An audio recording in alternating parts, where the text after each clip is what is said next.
అరుణాం కరుణాతరంగితాక్షీం ధృతపాశాంకుశపుష్పబాణచాపాం అణిమాదిభిరావృతాం మయూఖైః గురురిత్యేవ విభావయే భవానీ.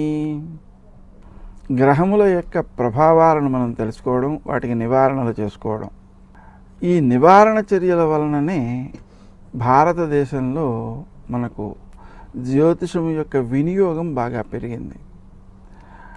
తద్వారా మనకు మహాత్ములు ఎంతమందో జన్మించడానికి కారణమైనది, దోషాలను అధిగమించడానికి కారణమైనది. ఆ విధంగా మన నివారణ చర్యలను ఆచరణలో పెట్టి సత్ఫలితాలను పొందిన వారు తమ అనుభవాలను కింద కామెంట్లలో రాస్తే కొత్త వారికి కూడా ఆ పరిహార క్రియలపై ఉండే అభిమానం పెరుగుతుంది, వినియోగించుకోగలుగుతారు.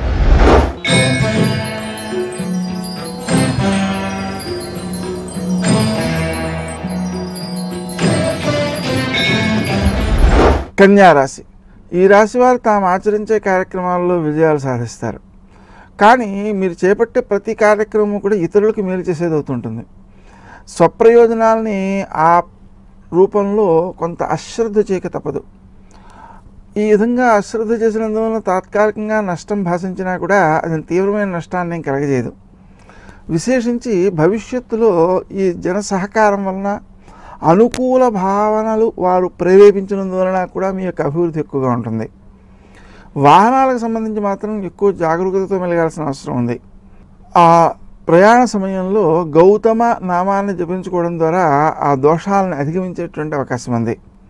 ముఖ్యంగా మనం రాశి నుంచి గమనించినప్పుడు చతుర్థ స్థానంలో శని యొక్క సంచారం నడుస్తోంది.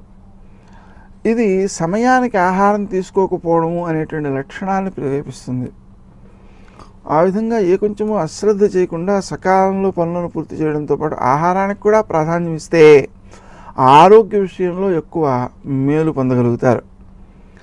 శత్రువులను మీరు జయించగలుగుతారు.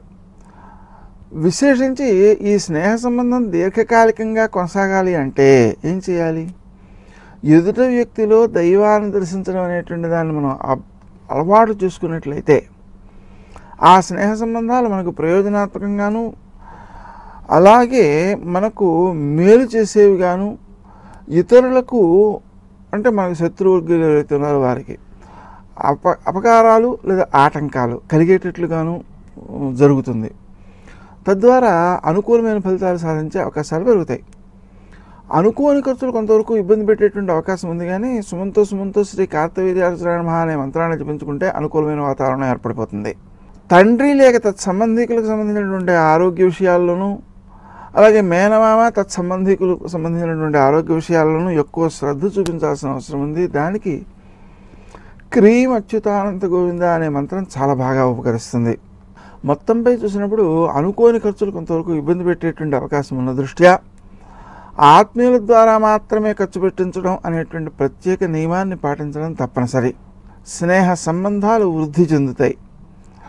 ఆర్థిక రంగంలో కూడా మీరు అనుకోని ప్రయోజనాలను పొందగలుగుతారు.